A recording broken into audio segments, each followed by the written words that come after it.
Now, what we started learning, and I learned in this moment very early in my career from this mentor, is that there's a way to do it to where you don't always have to flash your rank. And in fact, you very seldom should be having to flash your rank because people will now respect you for the person that you are.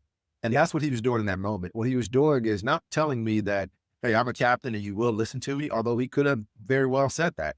But what Mhm. he realized is that I wouldn't have learned anything in that moment. All I would have done is just comply with his orders, and I would have not I've done my best to not make that individual cry anymore, but I wouldn't have started thinking about what do I need to do to Mhm. be a better leader? And that's what he was doing. He was finding Yeah. ways to not choose his rank to give me an order. He was using his influence over me, which in this case was given by his position of authority. He was using his Mhm. influence to really coach and develop me. And I believe that's really the difference between the leaders in the Marine Corps who know how to use their influence well and those who just use the rank.